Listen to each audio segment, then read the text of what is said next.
मी रेखा, माझ्या स्वयंपाकघरात तुमच्या सगळ्यांचं मी स्वागत करते। कोजागिरी पौर्णिमासाठी बघा आज मी बनवणार आहे मसाला दूध। त्याच्यासाठी इथे मी बघा पिस्ता घेतले, बदाम घेतले, काजू घेतलेत आणि इलायची, जायफळ। पहिले आता हे मी भाजून घेणार, हलकसं शेकून घ्यायचं आपल्याला, जास्त नाही। असं ते जरा नरम नरम राहतं तर हलकसं आपल्याला शेकून घ्यायचंय आणि मग त्याच्यामध्ये मी टाकणार आहे नंतर इलायची आणि जायफळ। आता पहिले आपण हे दुधाचा मसाला चांगला असा शेकून परतून घेऊ। हे बघा आपण हलकसं आता मी हे शेकून घेतले काजू, बदाम, पिस्ता आणि इथे मी आता इलायची आणि जायफळ हे पण आता परतून घेणार हलकसं। बस आपल्याला ह्याला फक्त गरम करायचं एकदम असं हलकं हलकं। आता हे भाजले मी हलकसं भाजून घेतले, जास्त नाही। आता हे काढून घेते आणि थंड होऊ देते आणि मग याला मी मिक्सरला बारीक करून घेणार आहे। हे बघा इथे दूध घेतलंय मी। आता दूध आपल्याला मस्त असं उकळून घ्यायचंय, गरम होऊ द्यायचंय चांगलं। हे बघा इथे थंड झालेत आता ड्रायफ्रूट सगळे। आता याला मी मिक्सरला हलकसं जाडसर आपल्याला भरड करून घ्यायची, जास्त बारीक नाही करायचं, हलकसं जाड करायचं आपल्याला। हे बघा आता हे मी मिक्सरच्या भांड्यात टाकून घेतले ड्रायफ्रूट। इथं आता मी दूध पावडर घेतली बघा 2 चम्मच। आता याच्यात टाकणार आहे मी केसर। हे बघा दूध पावडर पण टाकली। आता ड्रायफ्रूट संग मी याला केसर विसर सगळं टाकून याची हलकीशी भरड करून घेणार आहे मी।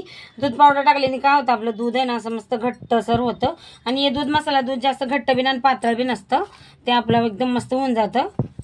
हे बघा मस्त असं मी ना जास्त बारीक ना जाड केलं, एकदम हलकीशी भरड केली बघा आणि ते गोडा मस्त सुगंध येतोय ना, एकदम मस्त खुशबू येते मसाल्याची या।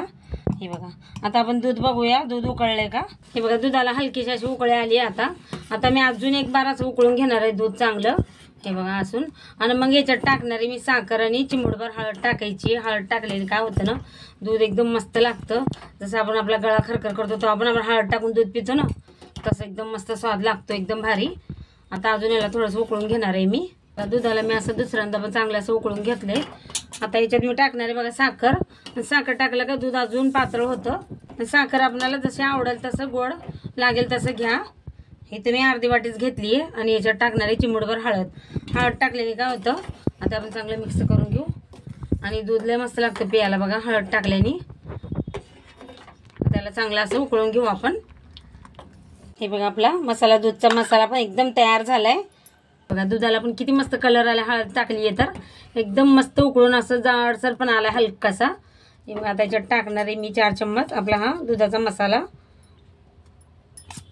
आणि हा मसाला टाकल्यावर अजून हलकसं एकदम जाड होईल दूध, असं घट्टसं पण घट्ट होईल।